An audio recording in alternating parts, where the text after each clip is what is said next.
Bonjour à tous, j'espère que vous allez bien et bienvenue sur ma chaîne. Aujourd'hui, j'ai décidé de vous partager deux modèles très faciles à réaliser et super rapides à faire. C'est des baklava rolls revisités, tous les deux à base de pâte philo, qui nécessitent très peu d'ingrédients. Je vous invite donc à rester avec moi jusqu'à la fin de la vidéo et c'est parti pour la réalisation. Pour commencer, je vais préparer mon plat allant au four. Je vais venir le badigeonner de beurre et je mets de côté. Ensuite, ici, je récupère ma pâte philo. Donc ici, j'ai un paquet de pâte philo. C'est ce que je vais utiliser pour les deux modèles. Voilà, donc ici, je vais venir la dérouler. Je vais la déposer sur un plateau et je la recouvre d'un torchon pour éviter que la pâte philo ne sèche. Donc ici, c'est très important, ne les laissez pas telles quelles à l'air libre. Il faut toujours bien les recouvrir d'un torchon. Sinon, elles risquent de se casser tout au long de la réalisation. Donc ici, je vais venir prendre ma première feuille de pâte philo. Je vais venir la badigeonner de beurre fondu. Donc ici, pour cette recette, il n'y a pas de grammage exact. Vous allez faire ça au fur et à mesure et selon la quantité que vous souhaitez réaliser. Donc ici, pour le beurre, pour ma part, j'ai fait fondre 200 g. Et s'il vous en faut encore, vous le faites fondre rapidement au micro-ondes. Voilà, donc ici, une fois avoir bien badigeonné votre pâte philo de beurre fondu à l'aide de votre pinceau, vous allez venir la replier en deux, comme ceci. Vous badigeonnez à nouveau de beurre fondu.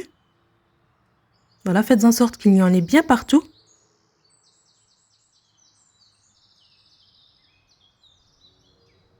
On la pivote comme ceci, on va venir la découper à l'aide d'une roulette à pizza dans le milieu.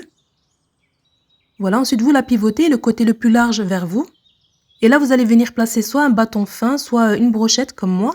Et vous allez enrouler la pâte philo délicatement. Et je laisse à peu près 1,5 cm à 2 cm de pâte. Et ensuite, vous allez appuyer sur les bords de chaque côté et vous allez faire glisser les deux extrémités de façon à froisser le boudin.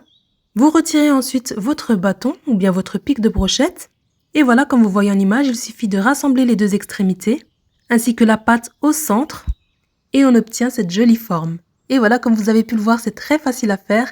Vous allez ensuite le déposer dans votre plat allant au four. Et vous allez répéter l'opération pour la deuxième moitié. Voilà, vous allez placer votre pic et vous roulez. Vous froissez comme ceci. Donc ici, si vous les voulez d'une taille très petite, vous serrez bien. Et au contraire, si vous les voulez un peu plus grands, vous les serrez moins. Et voilà, on rassemble vers le centre. On pince les extrémités et on place dans le plat allant au four. Et voilà, on procède de la même façon pour les autres pâtes philo. Voilà, je récupère ma pâte philo que je badigeonne de beurre.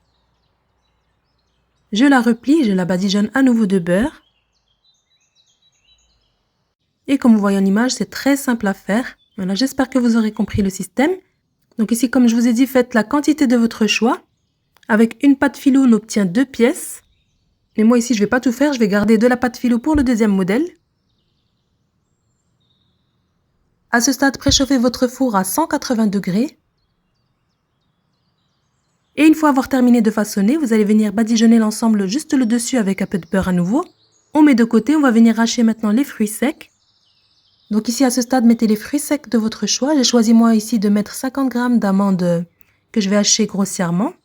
Voilà, donc ni trop fin ni trop gros. Voilà, je le verse dans mon saladier. Je vais venir aussi hacher 50 g de cacahuètes légèrement grillées. Donc faites attention à ne pas trop les griller parce qu'ils vont encore continuer la cuisson au four. Voilà, je le verse aussi dans mon saladier. J'ai aussi haché 50 g de noix de cajou. Comme je vous ai dit, vous pouvez mettre des pistaches, vous pouvez mettre des noix, mettez vraiment les fruits secs de votre choix. Vous pouvez aussi les mélanger. Voilà, je mélange ensuite tous les fruits secs ensemble. Donc à ce stade, il vous est possible d'ajouter encore une cuillère à café de cannelle en poudre, si vous aimez la cannelle. Et je vais venir remplir mes petites rosaces.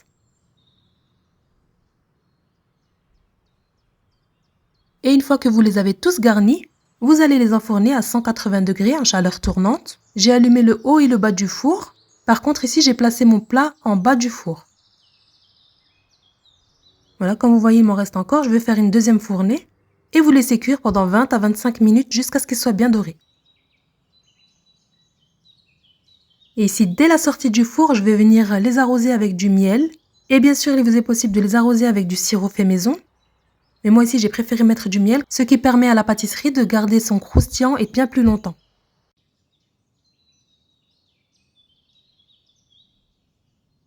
Une fois les avoir arrosés généreusement de miel, on les laisse s'égoutter et on les place ensuite dans des caissettes. Et voilà, comme vous voyez, c'est une réalisation très rapide de dernière minute et qui donne un très joli rendu. Comme vous voyez, les dorés de partout et bien croustillants. Je vous invite vraiment à tester cette recette. Et on passe maintenant au deuxième modèle, toujours avec de la pâte philo. Donc ici, pareil, je vais venir hacher grossièrement 150 g de noix environ. Voilà, je place dans un petit bol et je réserve. Je récupère ensuite des cheveux d'ange, donc de la pâte à kadaïf. Donc ici, comme je vous ai dit tout à l'heure, il n'y a pas de grammage, donc vous faites ça à l'œil. Voilà, je vais venir émietter à peu près 200 g de kadaïf. Ça dépend de la quantité que vous souhaitez réaliser. Et voilà, ensuite je récupère ma pâte philo que je badigeonne comme tout à l'heure de beurre. Je superpose par-dessus une deuxième pâte philo que je badigeonne aussi de beurre.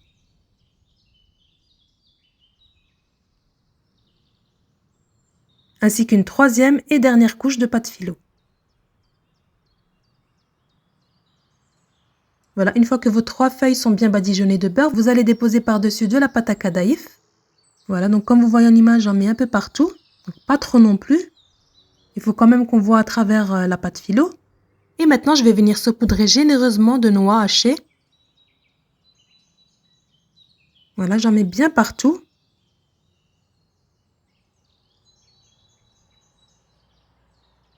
J'ai mis que la moitié. Et ici, je vais venir bien appuyer sur le bord, en serrant bien, et je vais former un boudin.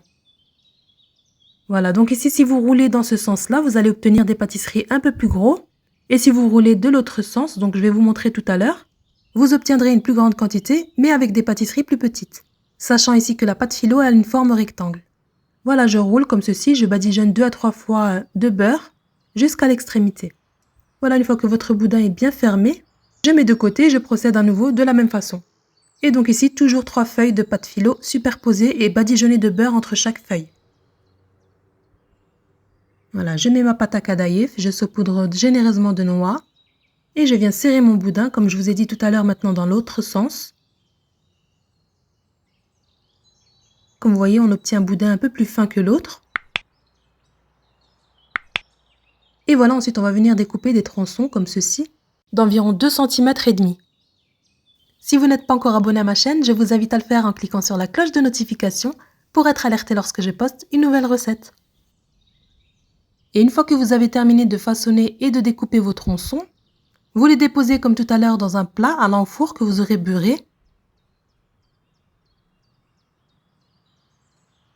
J'ajoute à nouveau un peu de beurre fondu à l'aide de mon pinceau, juste sur le dessus comme ceci, et j'enfourne à 180 degrés comme tout à l'heure pendant à peu près 20 à 25 minutes jusqu'à ce qu'il soit doré. Ici, n'allumez pas votre four trop chaud, sinon il risque de cuire à l'extérieur mais pas à l'intérieur. Et voilà le résultat après cuisson, ils sont bien dorés. À la sortie du four, vous versez le miel tiède sur toute la surface des pâtisseries. Il vous est possible de rajouter à votre miel un peu de fleur d'oranger, si vous le souhaitez. On les laisse égoutter et on les place dans des caissettes. Comme vous voyez, c'est une recette très simple et qui se présente très bien. Sachez ici que ces petites pâtisseries se conservent dans une boîte hermétique. En tout cas, j'espère que ces 2 versions vous auront plu. N'hésitez pas vous aussi à les tester, à me dire ce que vous en pensez en commentaire. Et comme d'habitude, si vous n'êtes pas encore abonné à ma chaîne, je vous invite à le faire en cliquant sur la cloche de notification, à liker la vidéo si elle vous a plu, et moi je vous dis à très vite pour une prochaine vidéo.